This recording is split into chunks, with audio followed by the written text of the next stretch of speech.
Good morning dear friend, welcome to my YouTube channel agriculture exam study with Vinod sir. Agriculture exam study with Vinod sir channel में आपका स्वागत है। उम्मीद करता हूं आप सब स्वस्थ होंगे, अच्छे से आपकी परीक्षा की तैयारियां चल रही होंगी।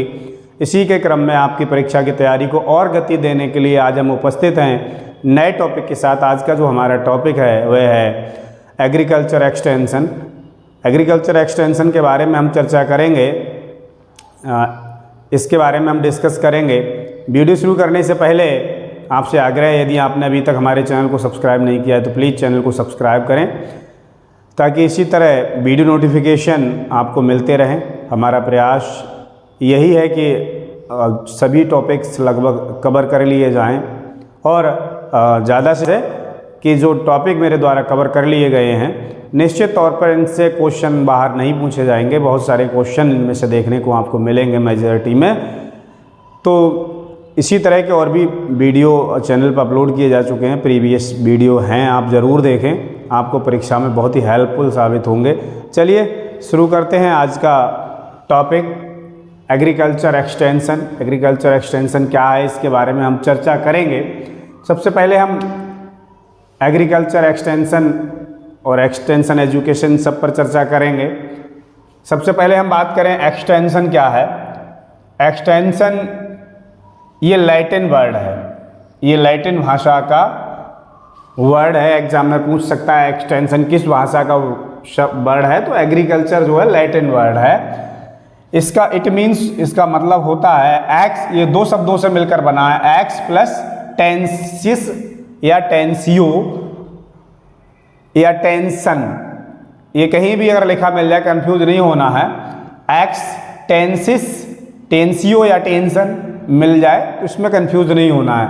एक्स मीन्स आउट, मीन्स बाहर करना, बाहर निकालना, और टेंसिस मीन्स स्ट्रेचिंग, स्ट्रेचिंग को बाहर करना। ये इसका मतलब है एग्रीकल्चर वर्ड्स का, एक्सटेंशन वर्ड का मतलब है। हम बात करेंगे एक्सटेंशन, एजुकेशन और इन सब पर चर्चा करने से पहले हम एजुकेशन के बारे में जानेंगे। एग्रीकल्चर एक्सटेंशन और एक्सटेंशन एजुकेशन इन सब पर चर्चा करने से पहले हम पहले एजुकेशन के बारे में जानेंगे। एजुकेशन क्या होती है? The production of desirable changes in human behaviour through gaining desirable knowledge, attitude and mental manual skills is called education. शिक्षा, एजुकेशन क्या होती है? Production of desirable changes in human behaviour. जो डिजायरेबल चेंजेस होते हैं ह्यूमन बिहेवियर, डिजायरेबल का means जो समाज के लिए आवश्यकता है, शिक्षा के लिए आवश्यकता है, जो हमारे व्यवहारिक जीवन से जिसकी हमें व्यवहारिक जीवन में ज़रूरत होती है, वो सब डिजायरेबल चेंज होते हैं थ्रू द गेनिंग, जिसे हम प्राप्त करते हैं नॉलेज। किसके द्वारा? नॉलेज के द्वारा, एटीट्यूड के द्वारा और मेंटल एंड मैनुअल स्किल्स के द्वारा। ये जो चेंज होते हैं नॉलेज में, एटीट्यूड में, मीन्स नॉलेज में, attitude means how do think, हम कैसे सोचते हैं, हमारी सोच में, मेंटल स्किल्स में, हमारी जो कुशलता, कार्य कुशलता, उसमें ये सब जो चेंजेज होते हैं इसे हम क्या कहते हैं? एजुकेशन कहते हैं, शिक्षा कहते हैं। हमने अभी एग्रीकल्चर एक्सटेंशन जानने के लिए एक्सटेंशन को जाना और उसके बाद एजुकेशन को जाना। एजुकेशन के बाद हमने एजुकेशन 3 प्रकार की होती है, फॉर्मल, नॉन फॉर्मल और इनफॉर्मल एजुकेशन। फॉर्मल एजुकेशन क्या होती है? ये फॉर्मल एजुकेशन जो हम कॉलेज में, स्कूल्स में लेते हैं, इसमें जो ऑडियंस होते हैं होमोजीनियस होते हैं, ये फॉर्मल एजुकेशन होती है। नॉन फॉर्मल्स में जो ऑडियंस होते हैं वो हेट्रोजीनियस होते हैं, वो आउट ऑफ स्कूल होती है, वो नॉन फॉर्मल एजुकेशन है। और दूसरा इनफॉर्मल एजुकेशन, ये हम लाइफ में ऐसे ही कुछ वर्ड्स को सीखते हैं एक्सपीरियंस के आधार पर, तो वो होती है इनफॉर्मल एजुकेशन। चलिए इनके बारे में हम डिस्कस करें। Formal education, the education take place in schools, college. ये जो एजुकेशन है फॉर्मल एजुकेशन, ये स्कूल्स कॉलेज में होती है। It's started from theory to practical. ये थ्योरी से प्रैक्टिकल की तरफ चलते हैं। इसमें there are fixed curriculum setup, इसमें फिक्स करिकुलम सेटअप जो होता है फिक्स होता है। Examination most of leading awarded the degrees and diploma, इसके बाद एक फिक्स करिकुलम होगा, उसके बाद एग्जाम होगा, एग्जाम के बाद डिग्री एंड डिप्लोमा लोगों मतलब उनको दिया जाएगा। The audience is homogeneous, homogeneous means audience homogeneous कैसे होते हैं, आपने देखा होगा कॉलेज स्कूल्स में जो ड्रेस होती हैं एक समान होती हैं, लगभग एक ही कोर्स आउटलाइन सबको पढ़ने को दी जाती है, एक ही एग्ज़ाम सबको देना होता है, तो ये सब होमोजीनिटी होती है, ये होमोजीनियस करैक्टर्स।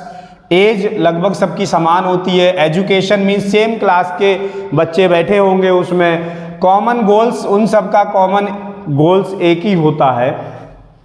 तो ये हुई फॉर्मल एजुकेशन। वहीं अगर हम बात करें नॉन फॉर्मल एजुकेशन, तो इसमें all organized education, outside formal education, ये फॉर्मल एजुकेशन से बाहर की बात अलग है। It is mostly practical to problems oriented, इसमें क्या है प्रैक्टिकल से प्रॉब्लम्स की तरफ जाते हैं, प्रैक्टिकल करते हैं। ये हमने ये क्रॉप ग्रो की, इसमें ये इंसेक्ट लगा या कीट लगा, उसके बाद उसकी प्रॉब्लम का सॉल्यूशन करते हैं। Practical to problems and audience are heterogeneous, उसमें कोई मतलब होमोजीनिटी नहीं होती है, ना तो वो एक जैसी ड्रेस में आएंगे, ना ड्रेस कोड अलाउ होगा, ना एज एक होगी, ना तो मतलब सेक्स डिफरेंट होगा, मेल फीमेल कुछ भी एज डिफरेंस होगा। और ये लिटरेसी, उनकी साक्षरता अलग अलग होगी, कोई ज़्यादा पढ़ा लिखा होगा, कोई अनपढ़ होगा, कोई बिल्कुल कम पढ़ा लिखा होगा। तो इस तरह से उनकी लिटरेसी में भी हेट्रोजीनियस ही होती है। एंड थ्योरी में भी एंड दे में भी वेरीड गोल्स, उनके सबके गोल्स अलग अलग होते हैं। Extension education is a non formal education, जो एक्सटेंशन एजुकेशन है ये नॉन फॉर्मल एजुकेशन है। इम्पोर्टेंट है ये जानना, एग्जाम में पूछ ले जाता है एक्सटेंशन एजुकेशन कैसी है, तो नॉन फॉर्मल एजुकेशन है extension education. Informal education the day to day progress learning whereby knowledge is transferred in the constant, the family, the neighborhood, the daily working relationship between the peoples and through the media peoples, इन सबसे मिलने के बाद कुछ चीज़ें हम जो सीखते हैं वो है इनफॉर्मल एजुकेशंस, उनसे हमें कुछ सीखने को मिलता है। मतलब वो सब जो आता है इनफॉर्मल एजुकेशन में आता है। इसके बाद हम एक्सटेंशन एजुकेशन की बात करें तो extension education is the type of education which stretch out the village and fields beyond the limit of schools college which the formal type of education is normally confined to it. ये जो extension education होती है, ये extension education क्या करती है, stretch out, समस्याओं का समाधान, उनकी जो स्ट्रेच होती है उन्हें बाहर करती है। The village and fields beyond the limit, village और फील्ड की beyond the limit of school college, जो कि स्कूल कॉलेज की पहुंच से बाहर की चीज़ें हैं।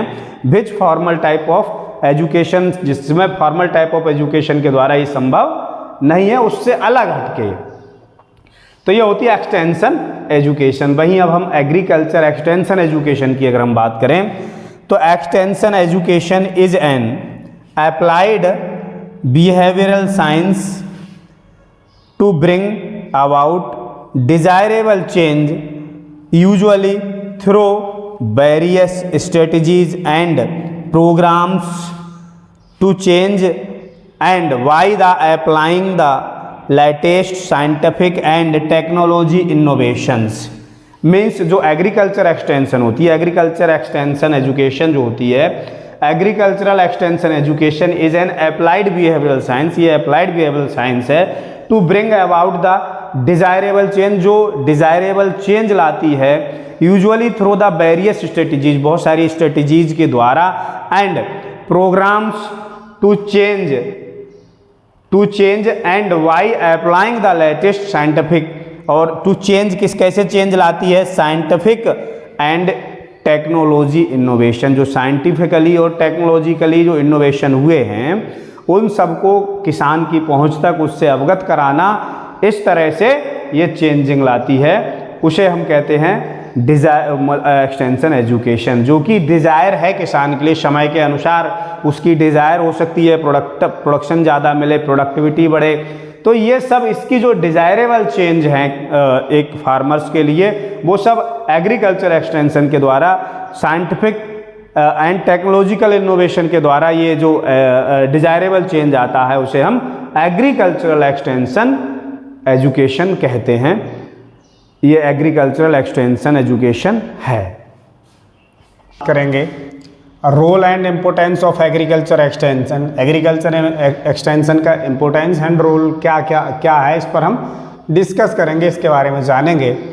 तो ये it increase efficiency of agricultural production, ये क्या है, इफ़िशेंसी को बढ़ा देता है, एग्रीकल्चर प्रोडक्शन की इफ़िशेंसी को बढ़ा देता है। It marketing efficiency distributions, it increase the marketing efficiency and distributions utilization of agricultural input, agricultural input का यूटिलाइजेशन की इफिशेंसी को बढ़ा देता है, डिस्ट्रीब्यूशन की इफिशेंसी को बढ़ा देता है, मार्केटिंग इफिशेंसी को, ये इसका रोल है। It involves proper management of farm, ये इन्वॉल्व होता है प्रॉपर मैनेजमेंट ऑफ फार्म, कैसे प्रॉपर मैनेजमेंट करना है फॉर्म का, ये इसके द्वारा ये बताता है, मैनेजमेंट के द्वारा। It helps improving the rural development, ये सहायता करता है, एग्रीकल्चर एक्सटेंशन सहायता करता है, help to improving the rural development, rural development ग्रामीण के विकास के डेवलपमेंट के बारे में ये कैसे सुधार हो, इसमें ये हेल्प करता है, सुधारता है। It helps conservation of natural resource, ये एग्रीकल्चर एक्सटेंशन जो है it help conservation of natural resource, natural resource के कंजर्वेशन में भी ये हेल्प करता है। It increase living standards of rural area, ये इसका जो प्रयास रहता है एग्रीकल्चर एक्सटेंशन का, it increase the living standards.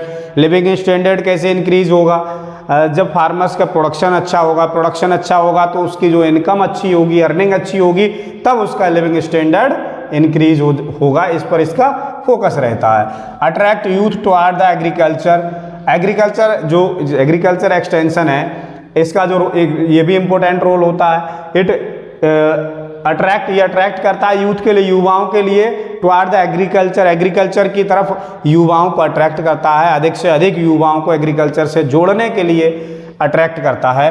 Motivate the farmers to use the mode of technology, ये फार्मर्स को मोटिवेट करता है कि वो टेक्नोलॉजी और का यूज करें, जिससे कि उनका प्रोडक्शन अच्छा मिले, कॉस्ट ऑफ कल्टीवेशन कम आए, ये फार्मर्स के लिए मोटिवेट करता है। इट हेल्प्स यंग फार्मर्स, ये यंग फार्मर्स की हेल्प्स करता है थ्रू द एजुकेशन के द्वारा, थ्रू द डिफरेंट प्रोग्राम्स चलाते हैं, एग्रीकल्चर के इम्प्रूवमेंट प्रोग्राम चलाते हैं, उसके तहत ये यंग फार्मर्स की हेल्प करता है। Value addition and agriculture products, ये एग्रीकल्चर जो प्रोडक्ट होते हैं उनकी वैल्यू एडिशन में भी हेल्प करता है, वो वैल्यू एडिशन का भी काम करता है। Developments leadership of the farmers, जो फार्मर्स होते हैं उनमें लीडरशिप का विकास करता है, लीडरशिप डेवलपमेंट करता है। Community and economic development of farmers, ये कम्युनिटी में और community and economic development of farmers, farmer का जो आर्थिक स्थिति है वो कम्युनिटी की कैसे बेहतर हो, इसमें हेल्प करता है। Development of agricultural entrepreneurship, agricultural entrepreneurship के डेवलपमेंट में भी ये सहायता करता है। And last is technology and development, जो टेक्नोलॉजी डेवलपमेंट है उनके विकास में भी रोल रहता है, इम्पोर्टेंट रोल रहता है एग्रीकल्चर एक्सटेंशन का। तो ये सभी role and importance of agriculture extension आपने जाने, उम्मीद करता हूँगा आपको वीडियो पसंद आएगा। आप इससे संबंधित टॉपिक वाइज वीडियो और भी अपलोड हैं, आपसे आग्रह है आप वो पुराने वीडियोज़ को ज़रूर देखें। निश्चित तौर पर आप लोगों को बहुत अच्छा रिजल्ट मिलेगा, आपको बहुत सारे क्वेश्चन देखने को मिलेंगे, आप देखेंगे काफ़ी सारे क्वेश्चन आपको देखने को मिल रहे हैं।